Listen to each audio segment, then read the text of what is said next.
Welcome to the question of the day. Today's question is from Luke in Virginia. And Luke asks, we set goals, but we're not making any traction on them. What are we doing wrong? Great question. First off, I love that you're setting goals. That's huge. That's better than most companies out there. You're actually setting goals. Way to go. Now, why aren't we hitting the goals?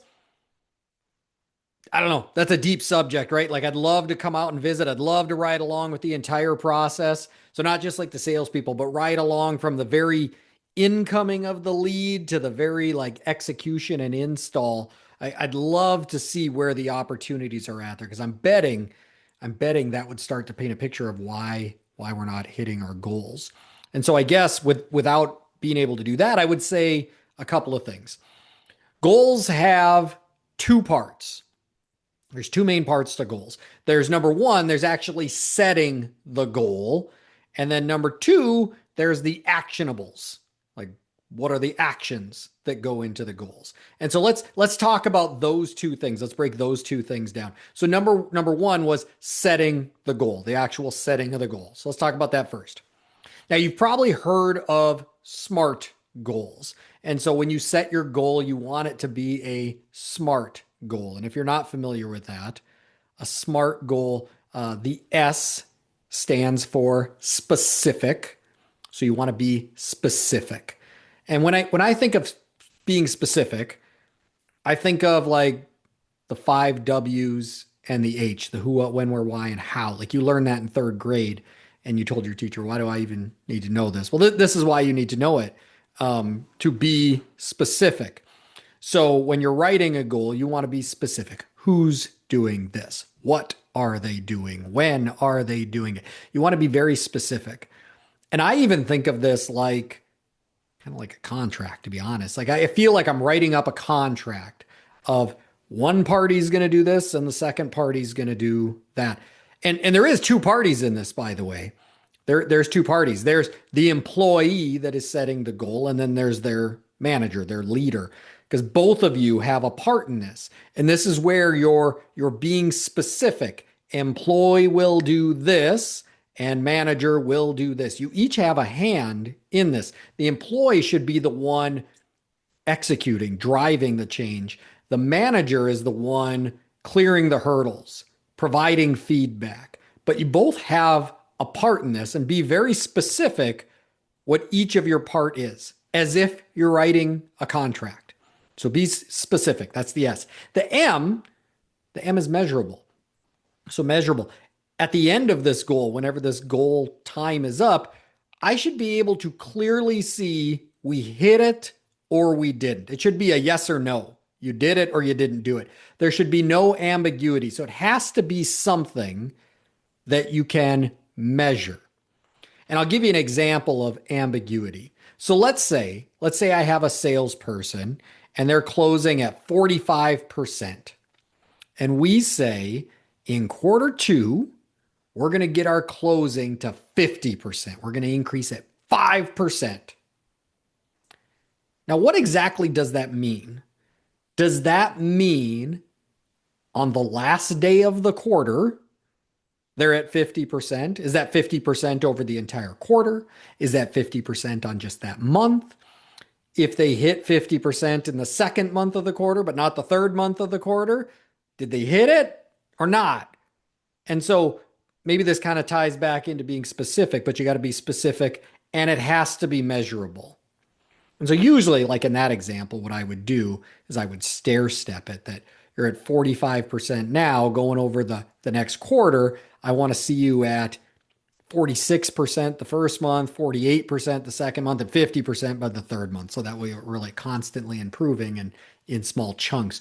So maybe spell that out, be specific, but it's very measurable. We did it or we didn't do it. Now, some things are going to be tough to measure. I had a sales guy on my team that he just didn't smile very often. He looked grumpy all the time, right? And we thought that probably impacted his relationship and rapport building with his customers. And so we agreed that we want to try to smile more. And so we created a goal where he needed to smile with his customer 10 times throughout the day. I needed to catch him smiling 10 times throughout the day. So if he smiled and I didn't catch it, it didn't count. But what I started doing then was I started carrying 10 pennies in my pocket, in my right pocket. And by the end of the day, I would need to move all those pennies to the left pocket. So every time I saw him smiling, I would take one penny and put it into the left pocket. And so the goal was measurable now. I had to see him smiling 10 times, and that's how I tracked it. And it made us aware, right? It made us very aware. And he started smiling more. And we hit that goal, right? So we made it measurable. Some of them in sales are very easy to measure. Others, you got to be a little creative, but measurable. Now, the A stands for achievable. Is this an achievable goal? Now, when I set a goal with an employee, usually one of three things happens. Again, let's take my example of I got a 45% closer. And let's say we sat down and I said, hey, how high could we get our closing? I'm probably going to get one of three answers. I'm either going to get an answer where they don't really push themselves at all. They're going to say, well, I did 45 this month. I guess my goal would be 45 again. And that's where you may have to talk that employee up a little bit. Like, well, what if we started, better supporting, better training? What if we started doing something like how high could we get it up? So you're going to have to talk them up a little bit. Now, the second answer you might get would be they want to please you, right? And so they say like, oh, boss, I can do 80%. Now that's not really achievable, right? So I want to make this goal achievable. If we're doing 45% now, I can't really expect you to jump up to 80%. And so that's not really achievable. So there you're going to have to talk them down a little bit and maybe, well, what if we did 50? Let's start at just 5%, right? And the third answer they'll give you would be the exact answer that you want to give. It's that one that pushes them a little bit, but it is an achievable goal, like that 50%. And then just run with it, right? And now sometimes too, maybe we don't have enough data or history to know is it achievable or not. This is where you can use stretch goals too. So let's say this is a new employee. It was their first month out and they hit 45. I mean, 50 might be too easy, but it might be too hard too. So maybe make the goal 50, but add a stretch goal on top of it of like 55, right? And so really I'm going to hold them accountable to 50, but now they have some kind of incentive to go a little further and not just stop at 50. So it has to be achievable though. The R stands for relevant, that whatever the goal is tied into their actual job duty. So I want this relative to their job duties. And the T is time bound. There has to be a stop date on this, right? And so we're in sales. And so usually this is monthly or quarterly. You could have longer goals, but I think if you have longer goals, you'd want to break it down into monthly or quarterly. Even the quarterly, I break into monthly. So we typically run in monthly cycles, but I want a time bound that this goal will be achieved by whatever date and that it's clearly measurable. So it's yes or no, we achieved it or not. So that's a SMART goal: specific, measurable, achievable, relevant, time bound. But I don't just do SMART goals. I do SMART-er goals, like those old Budweiser commercials, right? Like, Now the ER, the E stands for employee driven. I want the employee coming up with this goal. I want the employee coming up with what are the actions we're going to do to achieve this goal. I want it to be their idea. And that's hard as a manager because I just want to tell them what to do. I want to say, you got to be here and these are the things you're going to do to get there. But the thing is, when my boss tells me what to do, I'm not very excited to do those things because it's not my idea. I'm just doing it because the company tells me to do it. I'm not passionate about it. I may do it, but my heart's not in it. But if it's my idea, well, now I got a little bit of ego tied into this. Like, it was my idea. I want to see it through. I want to make sure it's successful. And so I want this to be their idea. Whatever that goal number is, I want it to be what they think they can accomplish. Whatever the actions are they're going to spell out to get there, I want it to be their idea. Now I can try to finesse that. I can sprinkle in ideas. I can support them in this. But at the end of the day, I want it employee driven. It has to be their idea. Now I'm going to make sure that it ties into our sales plan and our budget, but it still has to be their idea. They have to be bought in on this goal. So the E stands for employee driven. And the R is revisited. Revisited weekly. That we are checking in on this goal every single week. The very first time I set goals with my team, my GM told me, hey, you got to set goals with your team. So I sat down on the first of the month and I said, hey, team, where are we going to get to? Right. And they told me a bunch of numbers. And I was like, yeah, this is great. This is great. We're going to be number one team by the end of the month. Right.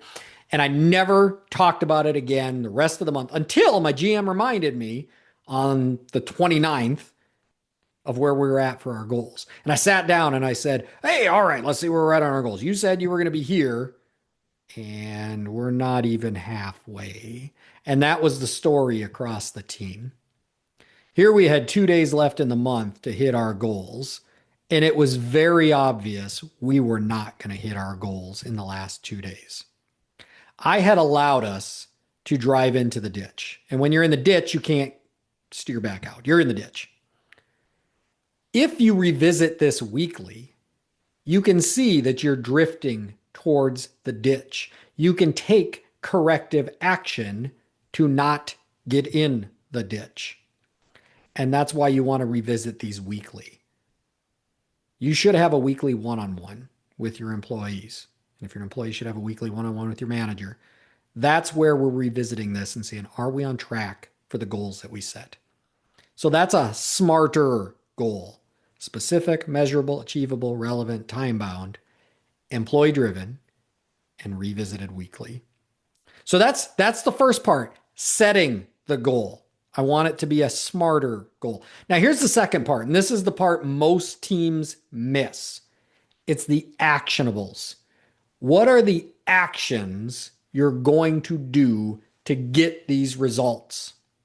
What are you going to do different that you currently haven't been doing? So your performance, what you do now has gotten the results. So in the case of the 45% closer, what you've been doing now has been equaling 45% closing. So if we want to get to 50, there's got to be something different we do or stop doing, but something has to change. So what are those actions? And that's the hard part. We got to sit down and we got to spell that out. What are the actions we're going to do that we're not currently doing to get that different result? And this is where, again, there's two people involved in this. There's the employee and there's the leader, right? So if you're the employee, you're the one driving change. You're going to do things like, I'm going to start laying out an agenda at the beginning of each call. I'm going to learn how to overcome a price objection. I'm going to ask my manager to ride along and give me feedback. I'm going to take those I'm going to put those things down. If I'm not currently doing them, those are things I'm going to do different. If you're the manager, you're going to put down the things you're going to do as well. So as a manager, I'm going to say, hey, I'm going to ride along with you weekly. I'm going to do a weekly training for the whole team. I'm going to connect you with your sales coach. Like, what are the things the manager is going to do? But make sure you can follow through on those things. So if the employee says, I want you to ride along with me weekly, and you say, I'm going to ride along with you weekly, you better be able to ride along with them weekly. Don't commit to something you know you're not going to be able to follow through on. And if you're stretched too thin, that's okay. Just say, hey, I don't know that I can make it weekly. I can make it bi-weekly. So come up with what are those actionables and then write them down as part of the goal. So you have the smarter goal, what the end looks like, what success looks like. But now you're going to write down what are the actions that each person is going to do. So when we write it down, that's when it becomes that contract that I'm talking about. So both parties, the leader and the employee, it states specifically the action they're going to take. So you define the goal together. It becomes that contract, that goal. It's smarter. It has actions tied to it. You will see progress. That's today's question of the day. If you're enjoying Question Day, follow, share, give a rating. Question Days on major streaming platforms. If you have a question, reach out to me via email. It'll be listed in the show description. Let's get your question answered. And if you're a Nexstar member, schedule a call with me. Let's get this addressed one-on-one. Let's get very specific to your situation. I'm Coach Chris. We'll see you tomorrow.